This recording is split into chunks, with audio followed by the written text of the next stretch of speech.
The very word secrecy is repugnant in a free and open society, and we are, as a people, inherently and historically opposed to secret societies, to secret oaths, and to secret proceedings.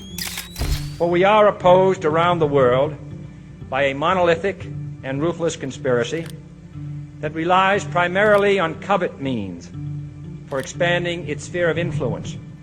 It is a system which has conscripted vast human and material resources into the building of a tightly knit, highly efficient machine that combines military, diplomatic, intelligence, economic, scientific, and political operations. Its preparations are concealed, not published. Its mistakes are buried, not headlined. Its dissenters are silenced, not praised. No expenditure is questioned, no rumor is printed, no secret is revealed.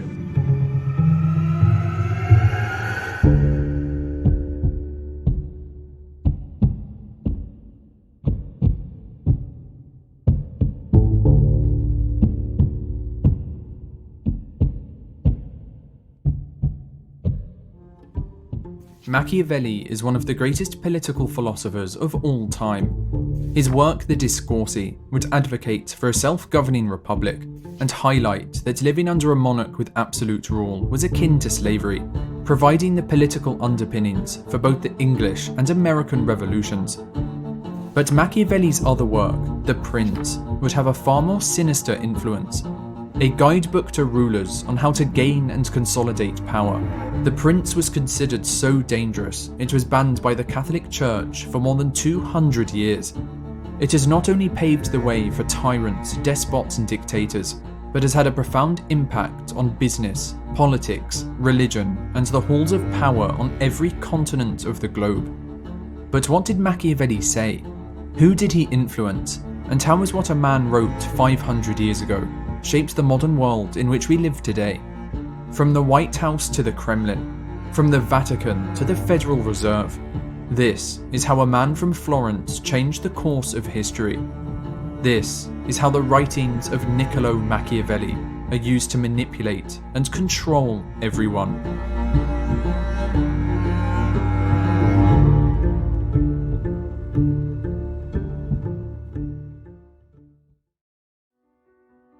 In 1469, Niccolo Machiavelli was born in Florence. The son of a lawyer, he was not born into a family of great wealth, nor one of poverty, but a family that prioritized a classical education, with Machiavelli being trained in what was known at the time as Studia Humanitatis, or in English, the studies of humanity. At the age of 7, he would begin learning Latin, followed by grammar, rhetoric, and poetry, with their education considered complete when one had learnt ancient history and moral philosophy. It was commonly believed that these subjects would best prepare someone for public life. As Cicero had once said, these disciplines nurture the values we principally need in order to serve our country well. And luckily for Machiavelli, that time would come sooner than expected. 500 years ago, Italy was not the same as it is today. It was not one unified country, but rather a collection of independent city-states, each with its own ruler and government. The Pope ruled Rome, the Medici's Florence, and the Sforza family Milan, all competing and waging war against each other for power and influence. It was in 1434 that the Medici family had established their rule over Florence, with their expertise in banking and commerce, transforming the city into an economic powerhouse. In 1469, the same year Machiavelli was born, Lorenzo de' Medici came to power, with his family renowned for being keen financiers of Florentine culture, using their immense wealth to fund artists such as Michelangelo, Botticelli and Da Vinci. But although the Medicis were great patrons of the Italian Renaissance, Lorenzo was accused of being a tyrant, whose greed, corruption and immorality defied the teachings of the Christian Church. He would later die in 1492, and just 2 years later, King Charles VIII of France invaded Italy. The Medici family, who had ruled Florence for 60 years, would now lose their grip on power, with the Florentine people supported by the French, driving them out of the city. Florence then established a great council, composed of thousands of men from the region's noble families. From these men, a small group were elected, and they, in turn, would appoint others to help run the city. The Florentine Republic was born. With many positions within the Republic needing to be filled, Machiavelli's name was put forward, with it being likely that his intelligence and drive were noticed by the Great Council. And so, in 1498, at the age of just 29, and with no prior diplomatic experience, Machiavelli was elected to Secretary of the Second Chancery, a position that had to coordinate all the correspondence and relations with regard to Florence's territorial possessions.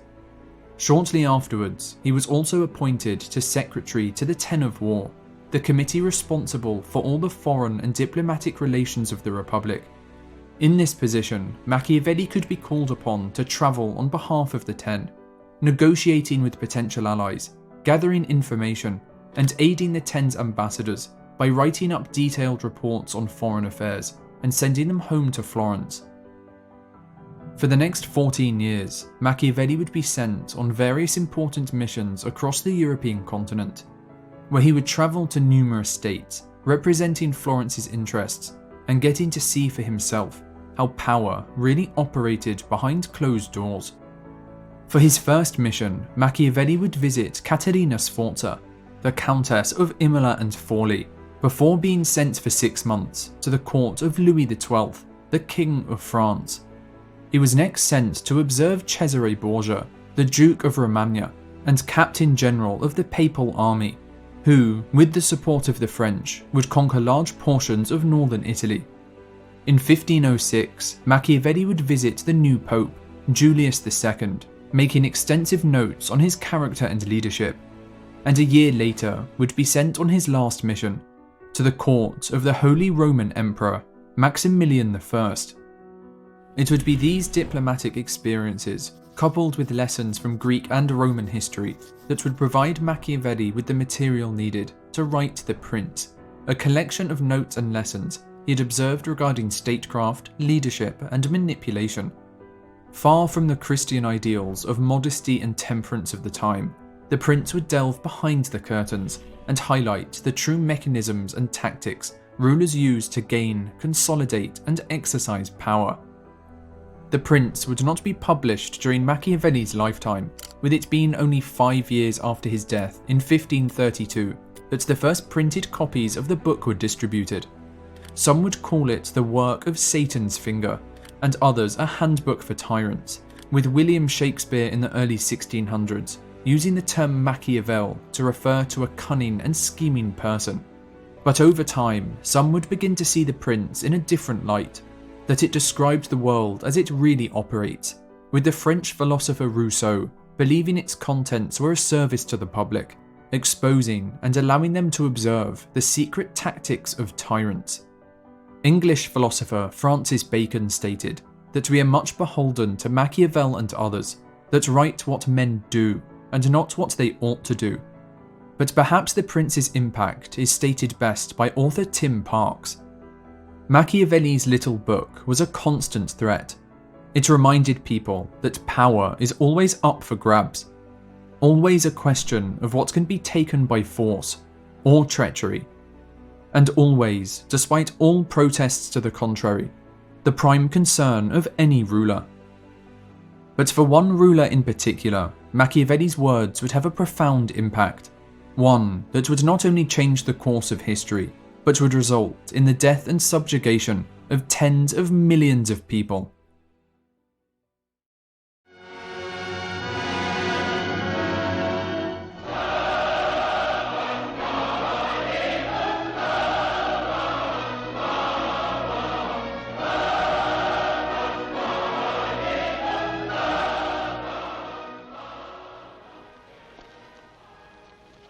Можно мне вас поцеловать, товарищ Сталин?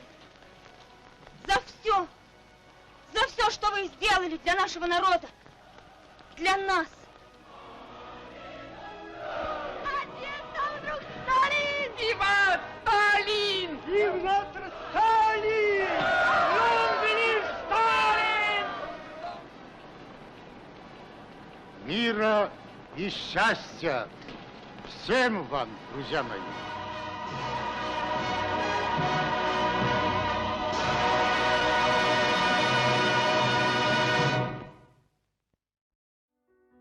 In all actions of all men, and especially of princes, where there is no court of appeal, the end justifies the means. Perhaps no man in history has taken these words more seriously than Joseph Stalin, who was known to annotate his own copy of the Prince.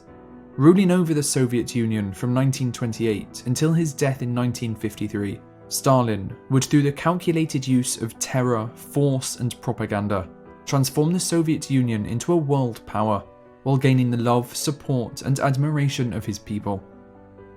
You must either pamper people or destroy them. Harm them just a little and they'll hit back. Harm them seriously and they won't be able to. So if you're going to do people harm, do it in such a way that you do not have to fear their vengeance. To consolidate his power, Stalin was willing to use any and all tools at his disposal to completely crush his opponents, making sure they stood no chance of challenging his rule.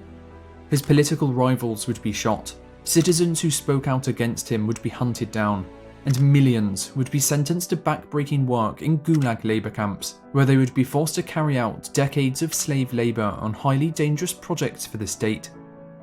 In 1937, Stalin would take these measures to the extreme, launching the Great Terror, a campaign to rid society of his rivals and anyone who displeased him.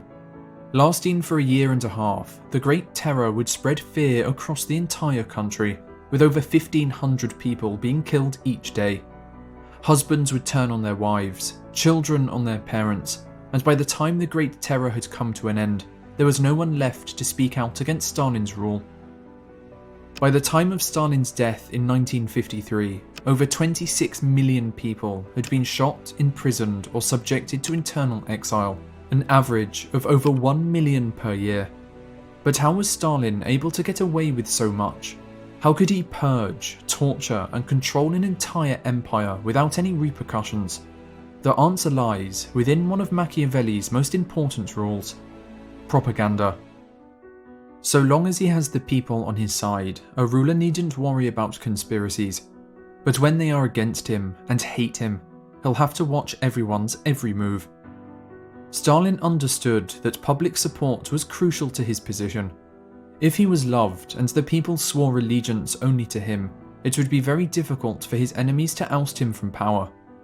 And so, Stalin would go to extreme lengths to develop a cult of personality, with the state producing an endless stream of propaganda, portraying Stalin as a hero and a god. Statues of him were erected across the country. The city of Tsaritsyn was renamed to Stalingrad, and during World War II, Stalin's name was added to the national anthem. The printing presses were also nationalised, with only officially sanctioned writers able to publish books and write plays. Thousands of posters would be produced to make him appeal to every aspect of society. To the worker, he was a common man, smoking a pipe and riding the subway with his fellow citizens. To families, he was a father figure, beloved by children who would present him with flowers and adoring smiles. And to soldiers, he was the defender of Mother Russia, a great general, wearing a military uniform and leading the Soviet armies to victory during the Second World War. The best fortress which a prince can possess is the affection of his people. Every citizen of the Soviet Union, no matter their age, would be targeted by Stalin's propaganda machine. In 1935, the phrase, "Thank you dear comrade Stalin for a happy childhood," appeared above doorways at nurseries, orphanages and schools. People's homes would also begin incorporating private Stalin rooms, a place featuring his portrait, where they could fully dedicate themselves to their beloved leader.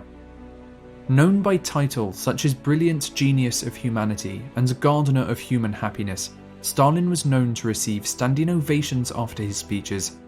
Most would last upwards of 15 minutes, with the secret police carefully watching the crowd and arresting the first person to stop applauding, a crime punishable by 10 years of hard labour in the Gulag. With complete control over the information his citizens received, Stalin's cult of personality would be extremely effective, with him being loved by the general population, many of whom believed the country would completely collapse without him. Stalin's death would see a massive outpouring of grief, with citizens from across the empire travelling to Moscow to pay their respect. Even prisoners in the Gulag, many of whom Stalin had sent there himself, are known to have wept at the news of his passing. With Machiavelli's book by his side, Stalin had managed to convince an entire nation of his greatness, to feel genuine love for him, all the while committing numerous atrocities against them. But it's not just those in the past that use Machiavelli's teachings, for politicians in the present are just as duplicitous. They just use a different means of control, means less obvious to the common man. Modern mass media has made the most tyrannical leaders fiercely beloved, even by the subjects they've taken advantage of. But influence and resources in the hands of a tiny few eventually leads to unrest. It cripples even the most powerful empires. If you look at the news, you can see these dynamics are even further entrenched today. Bloomberg analysts estimate that in the next 25 years, over 62% of the USA's wealth will belong to its wealthiest 1%. That number would crush the previous all-time high of 51% set in 1928, a year before the stock market crash and the Great Depression, meaning it's harder than ever to get by. Luckily, there is now a very exciting new way to maybe get ahead. We haven't gotten the chance to invest yet, but you can now join us in getting access to the same market elite members of society have had access to for decades, all thanks to today's sponsor Masterworks. By giving investors just like you the chance to potentially protect and grow their wealth with million-dollar, blue-chip, investment-grade art, they've delivered on 16 exits, all of them profitable for their investors. But it's easy to see why nearly 800,000 people have signed up so far. Masterworks offerings have sold out within hours, but our subscribers can now skip the waitlist and start collecting today. Just click the link in the description.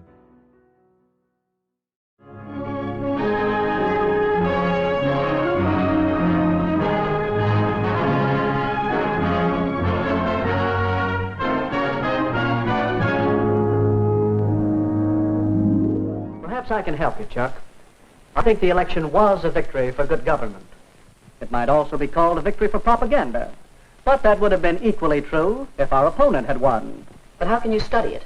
Well, you can begin by investigating the techniques of propaganda. You'll find that the purpose of most propaganda is to persuade people to believe something, to do something, or to buy something. I find it interesting, and there's plenty to study. Here I have just a few of the many books on the subject. Hitler and Nazi Germany had a campaign of propaganda that ran over many years. Then there's a wealth of propaganda to study on the subject of Russia and communism. There's propaganda to study in our own American elections, national as well as local, and in many of the major issues on which elections often hinge. Well, if I don't learn about propaganda, it won't be because there's no way to study it. That's right, Chuck. Remember the techniques of propaganda, and use the procedure we out is a powerful force. So powerful that your study of propaganda is important not only to you, but to me, and to the world. In general, people judge more by appearances than first-hand experience, because everyone gets to see you, but hardly anyone deals with you directly. Everyone sees what you seem to be. Few have experience of who you really are. Modern politicians prioritize one thing above all else: their appearance. Machiavelli argues that rulers should cultivate the appearance of virtue, to present themselves as virtuous and moral, even if they do not necessarily act that way in private. A new ruler cannot always act in ways that are considered good, but it is crucial that he should nevertheless appear to be good, and especially that he should appear to be exceptionally compassionate, loyal, humane, honest, and devout. But what is the best way for a modern politician to appear virtuous? The answer is to spend, spend, and spend. Who doesn't want more money for infrastructure projects, education, healthcare, or social services? The more money a politician spends, the more they are seen as compassionate, and the higher their chances of re-election. But this hasn't always been the case. Historically, this way of appealing to the masses has always ended in disaster, and looks a little something like this. A ruler comes to power and embarks on a large amount of spending on public projects. The people are pleased and happy with the many benefits they receive from the government. Their taxes are then raised to pay for the spending. They then begin to hate the leader, and then the leader is removed from power. As Machiavelli argues, generosity is self-defeating. The more you spend, the more you will need to tax, and the more you tax, the more you will be hated. Above all, he mustn't seize other people's property. A man will sooner forget the death of his father than the loss of his inheritance. But modern politicians have found a sneaky and deceiving way around this, a way most people are completely unaware of, something called inflation tax. Have you ever wondered why things used to be so much cheaper? In 1971, a new house cost $25,000, and the average rent was only $150 per month. A movie ticket would cost $1.50, eggs 45 cents per dozen, and gasoline would set you back a whopping 40 cents per gallon at the pump. Even a Harvard education would cost you just $2,600 for a full year of tuition. So why are things so much more expensive today? The answer is simple. The government prints money as much as they like in unlimited amounts. The more they print, the less the money is worth, and as a result, the prices of goods and services goes up. But you might be asking yourself a question. How are they able to print so much money? They're able to do this because of the type of money we have, a type of money called fiat. But to understand what fiat is, we first have to understand what money is and where fiat has come from. Before money existed, humans had to barter. That is, goods and services had to be traded for other goods and services. A cow for a sheep, an apple for an orange. But this system was incredibly inefficient, and not everyone wanted what you had to trade. And so would rise a form of money, a medium of exchange, a unit of measurement, and a store of value that everyone agreed to use so they wouldn't need to barter. In ancient societies, money would first appear in the form of seashells and beads, things that were all small, similar in size, durable, and easily identifiable. Factors that are common occurrences for forms of money across different cultures and timeframes. As civilizations evolved and became more advanced, money would begin to appear in the form of precious metals, usually silver or gold, that were then melted down and formed into coins. This form of money would last for thousands of years, until, in the modern age, we have adopted paper as our form of money. However, this paper was not like the fiat money we have today.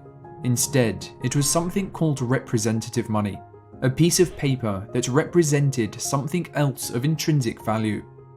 Rather than have to carry around a lot of heavy metal coins, people would deposit their money into banks, who, in turn, would issue them paper banknotes, which represented the amount of precious metals they had exchanged.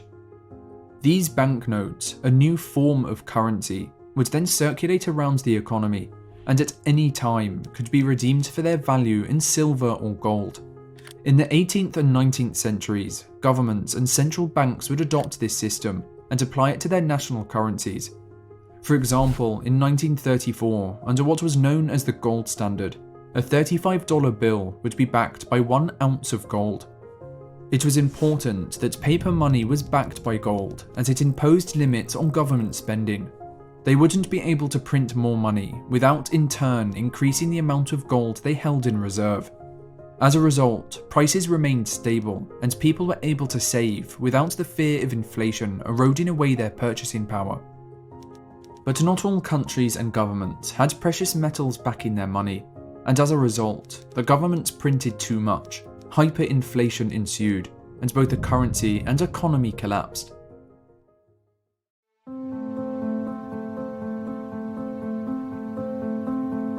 Before the Great War, Germany was a wealthy nation, with its currency backed by gold. They were a world leader in manufacturing, with unrivaled expertise in optics, chemicals, and machinery. The German mark, the British shilling, the French franc, and the Italian lira all had about equal value, with 4 units of each currency able to be exchanged for $1.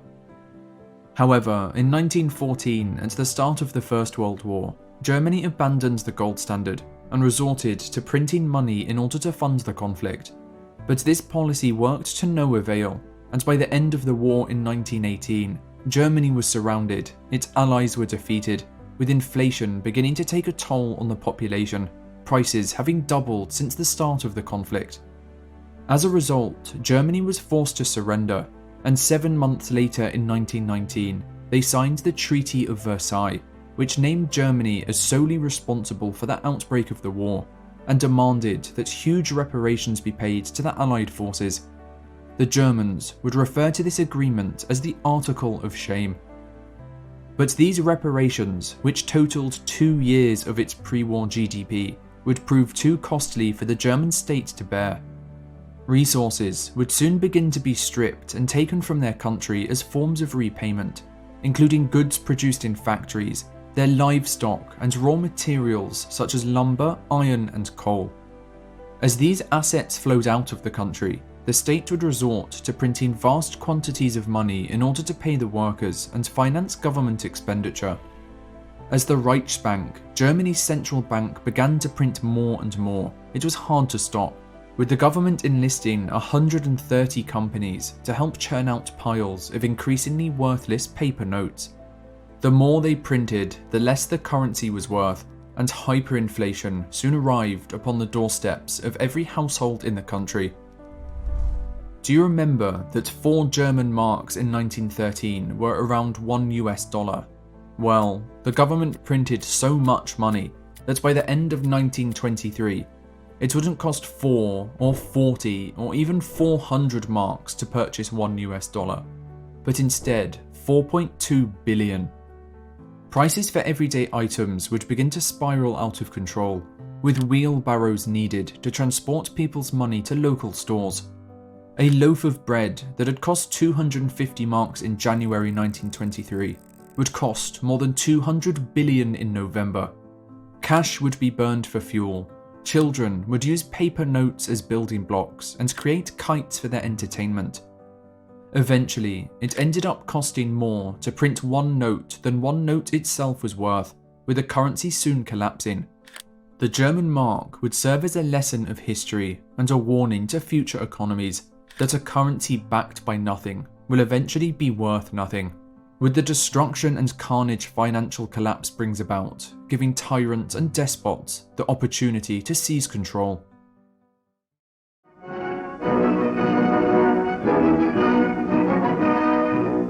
At Bretton Woods, New Hampshire, delegates from 44 allied and associate countries arrived for the opening of the United Nations Monetary and Financial Conference. After the Second World War, the United States had emerged as a financial superpower, having accumulated over 80% of the world's gold supply. And so, they would sought to position themselves as the leader of a new global monetary system, one that would promote peace and stability, that would help prevent the outbreak of another war. To negotiate this new system, 44 nations from around the globe would travel to Bretton Woods in New Hampshire, where they would all mutually agree upon a new framework by which the world's currencies were exchanged and valued. Under this new system, nations, instead of pegging their currencies to gold, as had been done under the gold standard, would instead peg their currencies to the US dollar, which, in turn, was pegged to gold at $35 per ounce. The world was effectively back on the gold standard. Countries could trade their currencies for US dollars, which then could be exchanged for gold. The US dollar was now the world's reserve currency. However, fast forward 30 years and history would begin to repeat itself. Much like the Romans, the Chinese, the Spanish, the British, the Germans, and all rulers and governments that have come before, the United States fell into the same trap. They began to spend beyond their means. Overly ambitious projects like the Great Society, social programs aimed at eradicating poverty were introduced, and the Vietnam War, a geopolitical conflict aimed at stopping the spread of communism, began to soak up vast sums of government expenditure. Foreign nations, realizing the US government had printed more money to fund these ventures than they had in gold reserves, would begin to panic, and started the process of swapping their dollars for gold. With the nation's gold reserves being depleted, Richard Nixon, on August 15, 1971, would address the nation via television and declared that he was stopping the international convertibility of US dollars into gold. Accordingly, I have directed the Secretary of the Treasury to take the action necessary to defend the dollar against the speculators. I have directed Secretary Connally to suspend temporarily the convertibility of the dollar into gold or other reserve assets, except in amounts and conditions determined to be in the interest of monetary stability and in the best interest of the United States. With the dollar's link to gold being severed, the Bretton Woods system had come to an end, with the age of fiat currency now emerging. All the world's currencies were now backed by nothing. What would result is one of the greatest heists in history, an act of deception so big that even Machiavelli would look on with astonishment. No longer would governments around the world have to raise excess funds via taxes, something Machiavelli had warned against. Instead, they were now free to print as much money as they wished. They could now steal their population's wealth without them even realizing it, because although the amount of money in their bank account stayed the same, the value of that money went down. For example, if you had saved $1 in your bank account in 1913, the same year the Federal Reserve was created, that dollar would only be worth 4 cents today. In just 100 years, the dollar has lost 96% of its purchasing power. But since 1971, the United States government hasn't just printed a lot of money. They have embarked on the greatest spending spree of any nation at any point in recorded history. Let's take a look at their national debt. Since its founding in 1776, through the American Revolution, the Civil War, as well as the First and Second World Wars, by 1971, the US national debt stood around $400 billion. What had taken nearly 200 years to accumulate would now be dwarfed by comparison. Just 50 years since the dollar had left the gold standard, the national debt now stands at $31 trillion. There were no world wars, no Great Depressions, but with fiat money now under government control, they had managed to accumulate $31 trillion of debt. So, what are the costs of this? Well, the cost is inflation tax. The more money the government prints, the less the dollar is worth, and the less the dollar is worth, the more expensive things become in relation to the dollar. In other words, prices will keep going up as your purchasing power goes down. It's a sneaky way of taxing your savings without the government having to take the money from you directly.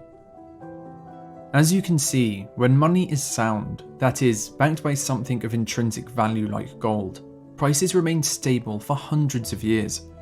People were able to save and hand that money, that store of value, down to the next generation. But in 1971, that all changed, and prices began to take off. Take Campbell's soup, for example. Prices remained relatively stable for decades, but then 1971 rolls around, and the price begins to explode. What's worse is inflation tax doesn't just show up in the price. You can also have something called shrinkflation, where the price remains the same, but the product is reduced in size. Whether it's electricity, food, or fruit, the case remains the same. Since 1971, prices have begun to rise. But it's not just consumer items that are affected by inflation tax, it's everything in the economy. Since 1971, productivity has increased by nearly 250%, but compensation has remained flat. Productivity has increased, but compensation has moved sideways. This can also be seen in the cost of education. While the average earnings for those between 22 to 27 years old have barely moved, the cost to attend higher education has skyrocketed. Most young adults today now have to saddle themselves with massive debts just to be able to afford to go to college. And then when they graduate, they face another huge problem: the cost of housing. Since 1971, the value of homes has gone parabolic, far exceeding income growth during the same period. In the 1950s, 60s, and 70s, it would take on average 2.5 years of your labour in order to save up and purchase a house. By 2020, that figure has risen to 7 years. House prices have risen so much, you now need to work nearly 3 times longer just in order to buy the same house. The American dream, the old tale of each according to their own ability, where an average family could accumulate a modest fortune, and own a small plot of land with a house and a little white picket fence, was now out of reach for most Americans. The American dream was slowly turning into the American nightmare, where even the most basic of goods and services were becoming unaffordable for the average citizen. So, what did they do? They turned to debt. Easy credit that would allow them to live the same life as their parents. While everything got more expensive, Americans would borrow and borrow, while accumulating the most debt of any generation in history. Inflation hurts everyone, but it hurts one group in particular the hardest: the poor. The wealthy know the game that is being played, and that's why they protect themselves against inflation by owning assets, such as gold, real estate, stocks, Bitcoin, and rare art. When the government prints more money, these assets on average over time increase in value, but for the poor, who hold most of their wealth in cash, the value of their money is totally destroyed, and they are crushed by the rising cost of living. Inflation is the most destructive disease known to modern societies. There is nothing which will destroy a society so thoroughly and so fully as letting inflation run riot. Inflation doesn't arise because you got consumers who are spendthrift. They've always been spendthrift. It doesn't arise because you've got the businessmen who are greedy. They've always been greedy. Inflation arises because we as citizens have been asking you as politicians to perform an impossible task. We've been asking you to spend somebody else's money on us, but not to spend our money on anybody else. Everybody talks against inflation, but what he means is that he wants the prices of the things he sells to go up and the prices of the things he buys to go down. The real tax on the American people is not what you label taxes. It's total spending. If Congress spends $50 billion more than it takes in, if government spends $50 billion, who do you suppose pays that $50 billion? Of course. The Arab sheiks aren't paying it. Santa Claus isn't paying it. The Tooth Fairy isn't paying it. You and I, as taxpayers, are paying it indirectly through hidden taxation. But it's not just the United States and the dollar that are experiencing inflation.